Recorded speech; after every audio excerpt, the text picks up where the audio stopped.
How's it going, guys? I'm Venomousfatman, and here's a brand new OTGT for all of you. This time I'm talking about Sakura Wars, So Long My Love, for the PlayStation 2. Now, what is Sakura Wars? Here, I'll even let you guys check out the front here, the actual thing. There you go. Anyway, what is Sakura Wars? Sakura Wars is an actual game based on an anime that was also based on a video game from back in the day. The original Sakura Wars dealt with this particular type of girl named Sakura that actually came to Japan and actually joined up with this type of, like, I guess you could say Japanese government officials, that they use their cover, they use the type of play or type of theater as their cover, I guess, against different types of supernatural threats and such.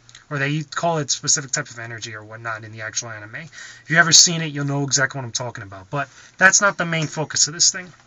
This game is actually a spin-off from the actual series. Some of the characters from the original series do make an appearance, but they don't have like any real significance to the main storyline, at least in the sections I've played, because I haven't gone through the full game, but I have checked out a huge chunk of it, and you only really see any of the anime characters from the actual anime once, and at the very beginning of the game, only to introduce the main character, which is named Shin. Now, Shin is actually, he works in Japan. He's a type of samurai. He's actually sent over to New York, which is 1920s New York, by the way. And it joins up with this group. I forgot, they're called the New York Combat Review or something like that. And they're a type of, special force that, sent to actually protect New York City from all types of threats or supernatural threats and such. Now, as part of their cover, very similar to the original series, they actually use the theater called the Little Lip Theater as their cover, where they do different types of shows and stuff for the public until, an alarm sounds or some type of threat threatens New York. Now, it's pretty cool. They have a bunch of characters, as you can see from the actual box here. There's a ton of characters. There's even more in the game. And it's a combination of both an anime/text adventure with, elements of strategy RPG. Now, I know it's a lot to swallow, but let me explain a little bit. The adventure sections have you going through different types of areas, and story plot points where you're going to get most of the bulk of the story of what's going on and, interactions with characters.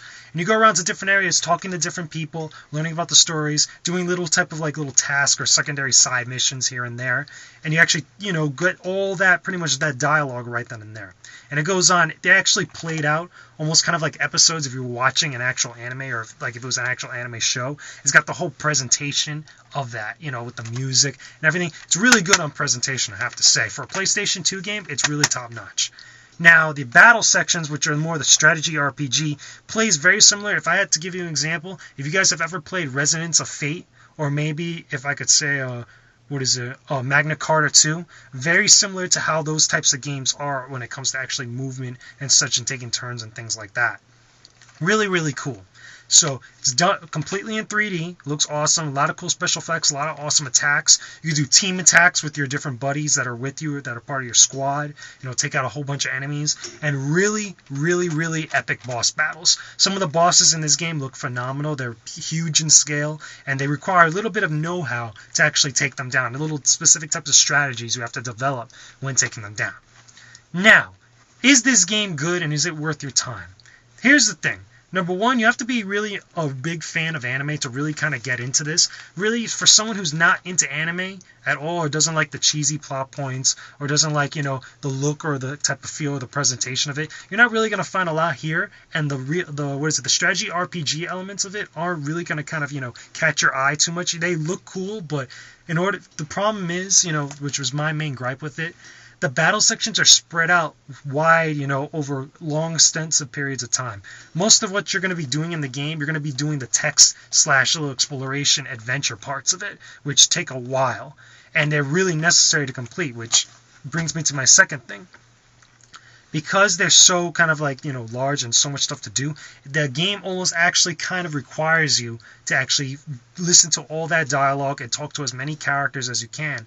Because the stats, it's not like a traditional leveling up system like, for example, Disgaea would have, as far as a strategy RPG.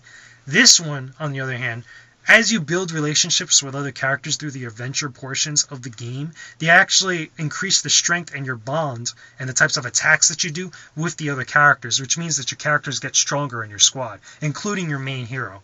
For example, if, to kind of, drive the point home, if you talk to one of the characters named Sharon during one of the episodes a lot, and you actually make right decisions, because they actually give you decisions to make, like different choices that change the dialogue here and there throughout the game.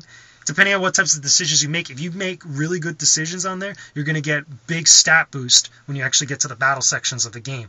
If you don't, however, it's going to be the complete opposite, and you won't get any stat boosts. Now, take it from me, I tried it a couple times, with different saves and such. If you don't really kind of like put your effort into the actual dialogue sections, you're not going to get those stat boosts, and it's going to make the battles a significantly amount of, more difficult. It's going to be a lot more harder to actually get through those sections, and it could get really annoying sometimes. So, on the flip side, if you do put the time and effort into it, the battles become a lot more easier. The only exception to that is the boss fights, which is my final third point. The boss battles could be very frustrating. If you, for some reason, don't have the actual stat boost from actually talking to different characters and really building relationships with them, they're going to really kind of, spin your head. And you're going to take a lot of damage. You're going to have a really tough time. Besides that, the bosses also, for example, you can't just go blindly in, just attacking just one spot and expect to kill the boss a la Final Fantasy style.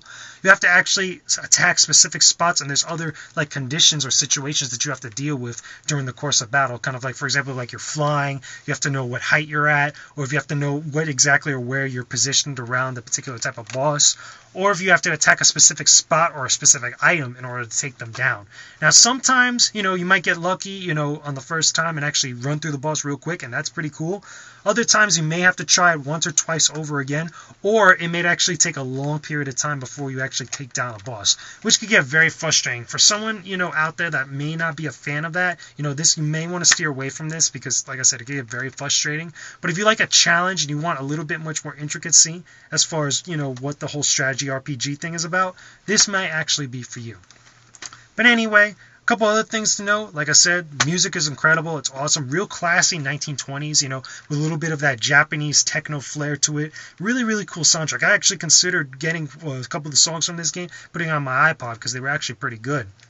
Besides that, like I said, a lot of different choices you can make during the adventure sections, and all the dialogue changes. And what else is cool, on top of that, you can play the game two ways. You can play with one way, which is the English voice acting right there for the first disc. The second disc, you could actually play with all Japanese voices, the original Japanese voices that they had for this game. And the best part is that even if you're mid-game, you could swap between both discs, which is really, really freaking cool. Because if you don't like the English voice actors for whatever part of the game, you could just immediately just save, quit out of the game, put in the brand new disc, and immediately have the Japanese voice actors. So that's really, really cool. That's a nice little option I would love to see in a lot of other anime games. Like, for example, like a Naruto game. A lot of people don't like Naruto's English voice for some odd reason, so it would be awesome to have that option to change the Japanese voices, or for the entire thing. I'm pretty sure there's a couple games that already do that, like Ultimate Ninja Storm and such, but my point is, I would love to see that, spread out through all different types of, anime-based games. That would be awesome. Besides that, not really much more to say, like I said. The only other gripe is because, like I said, the battles are so spread apart, over long adventure sections. They take so much time. If you're not really going to get immersed in the story, which I'm pretty sure you should if you love anime, but if you're not, you're going to get kind of annoyed. So, anyway, I think this is a pretty cool game. If you love Sakura Wars, the anime, you may want to check this out for your PlayStation 2. But leave your comments and video responses, guys. I don't mind. Just keep it civil. This was just my opinion. Let me know what you guys think. Put it in the comment section below. Tell me if you actually like Sakura Wars, or if you hate it, or if you actually like this game, or you hate it. Any other little gripes and such with it. Put it in the comment section below, and I'll talk to you guys again soon. So anyway, Sakura Wars, so long my love. Pretty cool. I'll talk to you guys again soon. Peace!